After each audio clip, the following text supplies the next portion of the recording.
Here we are once again today with our live program, Speaking of Everything, where we feature guests from all walks of life. I am your host, Carol Coupelet, on the island of St. Eustatius, better known as Statia, the Golden Rock of the Caribbean. Today we have a very special guest, our former commissioner, Mrs. Astrid Mackenzie Tatem. We would like to welcome Mrs. Mackenzie to our program, and our topic today is how relevant is the Black Lives Matter movement to the Caribbean, history and reality. Welcome none other than former Commissioner Mrs. Astrid Mackenzie Tatem. Thank you, Carol, for welcoming me to this program this evening. I'm so happy to be here. It's a pleasure having you, and this is a very, very interesting topic that we are touching on here this evening.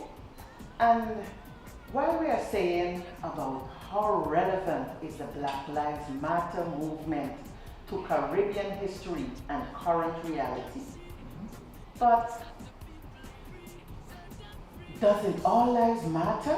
What is so special about Black Lives Matter? Carol, I'm happy that you asked me that question, because when you hear someone say Black Lives Matter, others would say, but all lives matter. What is the difference between Black Lives Matter and all lives matter? The difference that I see is at this moment, I can recall someone that made a analysis, and they said, if my neighbor's house is burning, should I wet mine? Or is it important that I might say my house is burning also, which it is not. You would then say it is important because at this moment, of course, all houses matter, but it's my neighbor's house that is burning at this time. So at this time, it is important that issues that are affecting the Black lives at this moment are now put in the forefront. Okay. But that does not negate that all lives matter. Okay. The relevance of the Black Lives Matter movement to Caribbean history and current reality can be viewed from a political, economic, and social point of view. Can you break that down for us, please? Yes, of course. When it comes to the political aspect of the relevance of this Black Lives Matter movement in our Caribbean history, and also what is relevant at this time, we have to look back at our history, our what happened during slavery. And since the abolition of slavery in most Caribbean countries, like Jamaica, Barbados, and Guyana around 1834, and others like our Dutch Caribbean islands were liberated in 1863, the colonizers remained the political power on these islands, and they maintained the power over the freed slaves. The slaves were under colonial rule of either the British, the Dutch, the Spanish, or the French. And since that time, being like Haiti was one of the first islands that got their independence since 1801. And after they got their independence, others followed. It took almost 150 years before other countries were freed. And the other islands followed, like in 1963, Jamaica followed. And these countries then were independent, but others remained a constitutional monarchy, such as Anguilla. When I look at our island, St. Eustatius, almost 160 years after the abolition of slavery, we do not have self-internal government. It does not exist. And in February 2018, our locally elected government was put aside under the guise of dereliction of duties. And we have now been replaced by a Dutch government or Dutch administrators that we also called government commissioners. The freedom fighters have been saying our island has been annexed or recolonized by the Dutch. So the fight for equal rights and justice for the people of color is just as relevant today as it was just after emancipation. People of color continue to be marginalized and continue to suffer abuse and injustices. And a powerful movement such as the Black Lives Matter movement can be an effective tool to mobilize the people and usher in the necessary changes even on a political front. The term neither freedom nor enslavement then comes to mind. Okay, so that was our political and a touch of the history Right. leading up to that. Right. Nicely stated there, Mrs. Mackenzie. Right. And how would you put that now to the economic standpoint?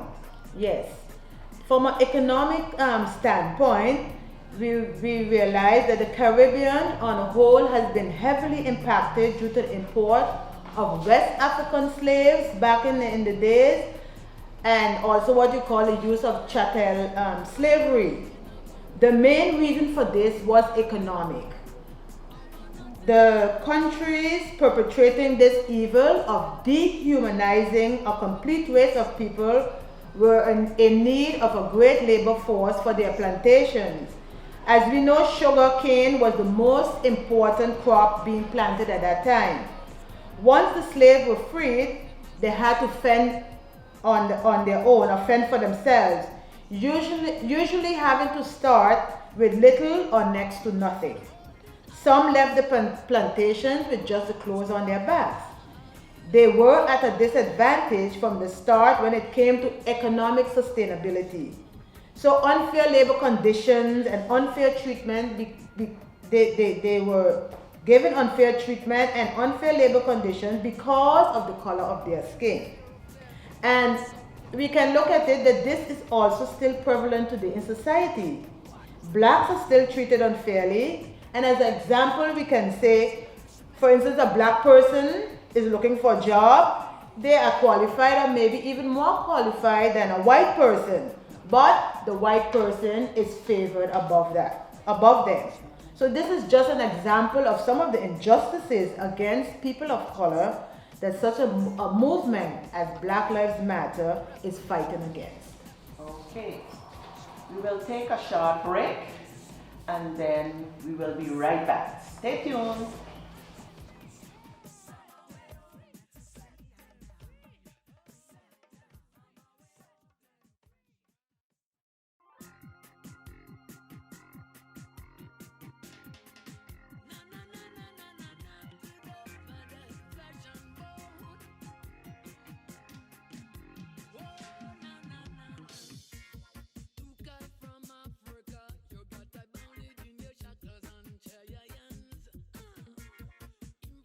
Yes, we're back once again with our live program on the topic, the relevance of the Black Lives Matter movement to the Caribbean history and current reality.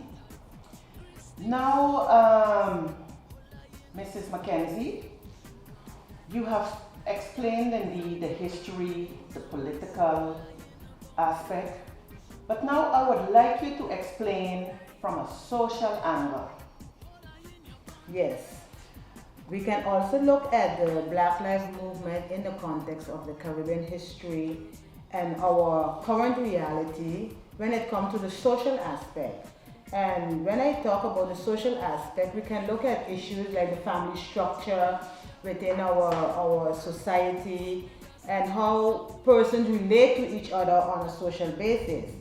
And what I have realized is within this context, we have issues with what we call colorism.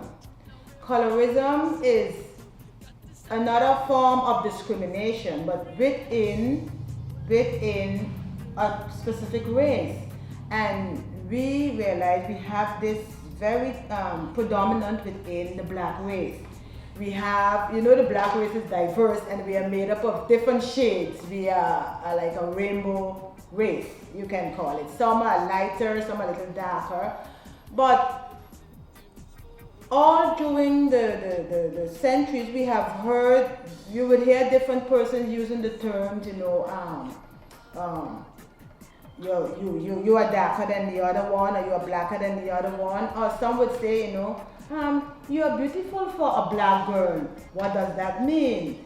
Are you trying to say, well, most black girls are not pretty, but yes, are pretty for a black girl? Or even within the family structure, long ago you would hear parents would tell you, make sure you marry to someone light so you can bring up the color of the race and things like that. And when you really look at it, you are using those terms as divisive within the race, because then it puts one against the other, and it puts the ones that are lighter skin are feeling that they are superior to the ones that are a little darker. And we all come with our different aspects and different contribution to the race. So by dividing each other, you make the race weaker. Actually, you're making the race weaker. And just this morning, I was looking at the whole aspect about the Willie Lynch and the making of a slave. And by some of the things the methods that were used was to divide the race based on color, based on age, and based on, whatever differences they have amongst themselves. And up to today, that is still something that is continuing. So we have to try to avoid these kind of things within our society. Everyone will have their own contribution to bring to the society. So those that are lighter skin shouldn't be placed on a different pedestal than those with darker skins. What we have to do is try as much as possible to value ourselves. And we need to emphasize our worth and acknowledge our differences, because they are a strength in numbers. Okay.